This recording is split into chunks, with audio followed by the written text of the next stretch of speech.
అందరికీ నమస్తే. నేను మీ భార్గవి. వెల్కమ్ బ్యాక్ టు అమ్మ చేతి వంట. ఈరోజు వీడియోలో పండగ స్పెషల్గా కొబ్బరి బూరెల్ని ఇంట్లో ఎలా తయారు చేసుకోవచ్చో చూపించబోతున్నాను. అరిసెల రెసిపీ కంటే కూడా కొబ్బరి బూరెల్ని తయారు చేసుకోవడం చాలా ఈజీ అండి. ఫస్ట్ టైం చేసినా కూడా చాలా పర్ఫెక్ట్గా చేయొచ్చు అండ్ టేస్ట్ కూడా చాలా బాగుంటాయండి. నేనైతే ఇంట్లో ఎక్కువగా అరిసెల కంటే కూడా ఈ కొబ్బరి బూరెల్ని ఎక్కువగా చేస్తూ ఉంటాను. పిల్లలు కూడా చాలా ఇష్టంగా తింటారు అండ్ ఇది మంచి హెల్దీ రెసిపీ కాబట్టి మీరు కూడా ఇంట్లో తప్పకుండా ట్రై చేయండి ఈ పండగకి. ఈ వీడియోలో చెప్పే కొలతలు ఎగ్జాక్ట్గా తీసుకోండి అండ్ టిప్స్ కూడా ఫాలో అయిపోతే మీకు పర్ఫెక్ట్ రెసిపీ వచ్చేస్తుంది. ఫస్ట్ ఈ రెసిపీ కోసం కేజీ దాకా బియ్యం తీసుకోండి. ఇక్కడ నేను రేషన్ రైస్ వాడుతున్నాను. మనం రోజు ఇంట్లో వాడుకునే రెగ్యులర్ రైస్ అయినా వాడచ్చు. అయితే రేషన్ రైస్తో మీకు ఈ కొబ్బరి బూరెలు అనేవి సాఫ్ట్గా మెత్తగా వస్తాయన్నమాట. బియ్యాన్ని గిన్నెలోకి తీసుకున్న తర్వాత 2-3 సార్లు బాగా కడిగేసేయండి. కడిగిన తర్వాత మళ్ళీ నిండుగా నీళ్లు పోసేసి కనీసం 20 గంటల పాటు ఈ బియ్యాన్ని నానబెట్టుకోవాలి. ఇలా బియ్యాన్ని నానబెట్టేటప్పుడు మధ్యలో 2-3 సార్లు నీళ్లు మళ్ళీ మారుస్తూ కడుగుతూ ఉండండి, లేదంటే రైస్ అనేది స్మెల్ వస్తుంది. సో ఇలా 20 గంటల పాటు బియ్యాన్ని చక్కగా నానబెట్టుకున్న తర్వాత నీళ్లు లేకుండా వంచేసేసి ఒక పొడి క్లాత్ మీద ఈ విధంగా పలుచగా బియ్యాన్ని పరుచుకోండి. ఫ్యాన్ కింద ఒక 15 లేదా 20 నిమిషాల పాటు కాస్త ఆరనివ్వండి. ఈ బియ్యాన్ని పూర్తిగా డ్రైగా అయిపోయేంత వరకు ఆరపెట్టకూడదు. జస్ట్ చేత్తో పట్టుకుంటే ఇలా కొంచెం తడి తగలాలన్నమాట. అంతవరకు ఆరపెట్టుకున్న బియ్యాన్ని మిక్సీ జార్లో కానీ లేదంటే మిల్లుకు కానీ వేసుకుని మెత్తటి పిండిలాగా పట్టించుకోవాలి. అయితే ఖచ్చితంగా ఈ పిండిని పిండి జల్లెల్లో వేసుకుని బాగా చల్లించుకోవాలండి. మీరు మిక్సీ పట్టుకున్నా లేదా మిల్లుకు వేసుకున్న పిండిని మాత్రం ఈ విధంగా చల్లించుకోవాలి. ఇలా పిండి మొత్తాన్ని కూడా చల్లించుకుంటూ చేత్తో అదుముకుంటూ ఉండాలండి. ఇలా చేయటం వల్ల పిండిలో ఉండే తేమ అనేది పోకుండా ఉంటుంది అనమాట. సో ఇలా చక్కగా అదిమి పెట్టేసుకుని పక్కన పెట్టండి. ఇప్పుడు ఒక పచ్చి కొబ్బరికాయని తీసుకుని ఇలా ముక్కలుగా కట్ చేసుకుని మిక్సీ జార్లో వేసుకుని కొబ్బరి తురుము పట్టుకోవాలి.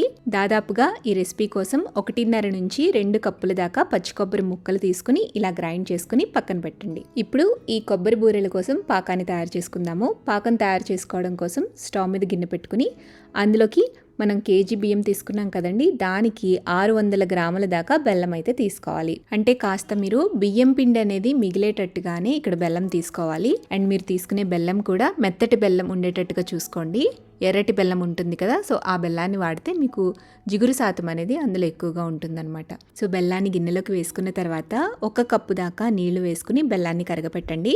బెల్లం అనేది పూర్తిగా కరిగిపోయాక ఈ బెల్లం వాటర్ని వడకట్టుకోండి. వడకట్టుకున్న బెల్లం నీళ్ళని మళ్ళీ తిరిగి గిన్నెలోకి వేసుకుని స్టవ్ మీద పెట్టి గరిటెతో కలుపుకుంటూ పాకం వచ్చేంత వరకు ఉడికించండి. మంటని మీడియం ఫ్లేమ్లో పెట్టి ఉడికించండి.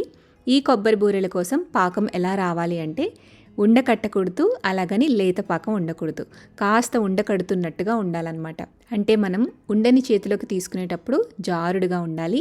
అలా పాకం కడితే సరిపోతుంది. ఇలా మధ్య మధ్యలో పాకాన్ని చెక్ చేసుకుంటూ ఉండండి. ఇక్కడ పాకం అయితే ఆల్మోస్ట్ వచ్చేసిందండి. ఇంకొక 2-3 నిమిషాల పాటు మీడియం ఫ్లేమ్లో ఉడికిస్తే సరిపోతుందన్నమాట. ఆ తర్వాత మనం తురుముకున్న కొబ్బరి మొత్తాన్ని కూడా ఈ పాకంలోకి వేసేసుకోవాలి. ఈ కొబ్బరితో పాటుగా 1 టీ స్పూన్ దాకా యాలకుల పొడి కూడా వేసుకోండి. వేసి మొత్తం అంతా కలిపి ఇంకొక 5 నిమిషాల పాటు ఈ పాకంలో కొబ్బరిని ఉడికించాలండి.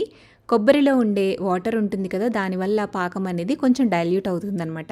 సో అందుకని ఇంకొక 5 మినిట్స్ పాటు మీడియం ఫ్లేమ్లో ఉడికించండి. ఇందులోనే ఒక 2 టేబుల్ స్పూన్ల దాకా నెయ్యి కూడా వేసుకుని కలుపుకోండి. సో ఈ విధంగా పాకంలో వేసిన కొబ్బరి ఉడికి పాకం కాస్త చిక్కబడిన తర్వాత స్టవ్ ఆపేసేసి ఈ గిన్నెని పక్కకు దించుకుని ఇందులోకి ఇప్పుడు కొద్దిగా మనం తయారు చేసుకుని పక్కన పెట్టుకున్న తడి బియ్యం పిండిని వేసుకుంటూ కలుపుకోండి. నేను మీకు కన్సిస్టెన్సీ చూపిస్తాను. ఆ చిక్కతనం వచ్చేంత వరకు కూడా పిండిని వేసుకుంటూ కలుపుకోవాలి. మనం తీసుకున్న బియ్యం పిండిలో కాస్త బియ్యం పిండి అయితే మిగులుతుందండి. మొత్తం అంతా కూడా ఈ పాకానికి ఏం పట్టదు. నాకైతే ఈ మాత్రం బియ్యం పిండి అయితే మిగిలిందండి. మనం తీసుకునే బెల్లం క్వాలిటీని బట్టి ఈ బియ్యం పిండి అనేది పాకంలోకి పడుతూ ఉంటుంది. మొత్తానికైతే కన్సిస్టెన్సీ ఈ విధంగా ఉండాలండి. ఇలా సాఫ్ట్గా జారుతూ ఉండాలన్నమాట.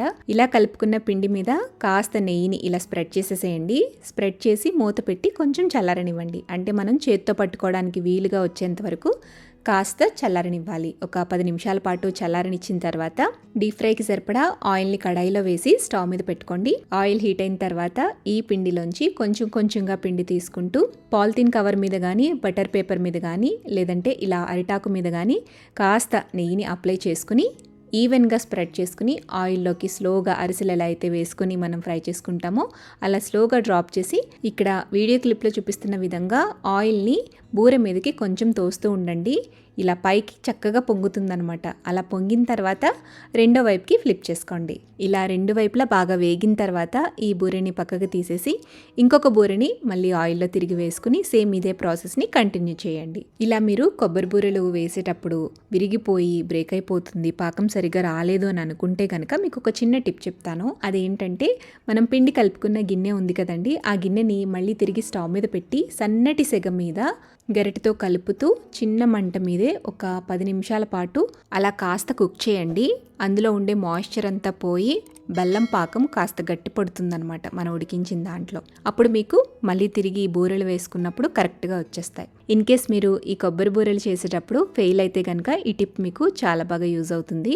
ఇదే విధంగా కొబ్బరి బూరెలన్నిటినీ కూడా ఆయిల్లో వేసుకుని ఒకదాని తర్వాత ఒకటి ఫ్రై చేసేసుకుని పక్కకు తీసేసేయండి. అండ్ ఎక్కువ క్వాంటిటీలో చేసుకున్నప్పుడు పిండి మొత్తాన్ని ఒకేసారి బూరెల కింద వేసుకోవాల్సిన అవసరం లేదు. మీకు ఎన్ని అవసరమో ఎన్ని చేయాలని అనుకుంటే అన్ని బూరెల్ని ఇలా ఫ్రై చేసుకుని మిగిలిన పిండిని స్టోర్ చేసుకుని 1 మంత్ తర్వాత ఫ్రెష్గా మనం బూరెల కింద ఫ్రై చేసుకుని కూడా చేసుకోవచ్చు. అంతేనండి, ఈ కొబ్బరి బూరెలు చేసుకోవడం చాలా ఈజీ అనమాట. అరిసెల కంటే కూడా సులువు పాకం తయారు చేసుకోవటం. మీరు ఎలా చేసినా కూడా కొబ్బరి బూరెలు పర్ఫెక్ట్గా వచ్చేస్తాయి. మీరు కూడా ఈ పండక్కి తప్పకుండా ఈ హెల్దీ కొబ్బరి బూరెల రెసిపీని ట్రై చేయండి. ట్రై చేసి టేస్ట్ చేశాక మీ ఫీడ్బ్యాక్ని నాతో షేర్ చేయడం మర్చిపోవద్దు. అండ్ ఎన్నో పండగ రెసిపీస్ అయితే కమింగ్ వీడియోస్లో వస్తున్నాయి. సో స్టే ట్యూన్ టు అమ్మ చేతి వంట. వీడియో నచ్చితే లైక్ చేయండి, మీ ఫ్రెండ్స్కి రిలేటివ్స్కి షేర్ చేయండి. మరిన్ని టేస్టీ సింపుల్ క్విక్ రెసిపీస్ కోసం అమ్మ చేతి వంట ఛానల్ని సబ్స్క్రైబ్ చేయండి.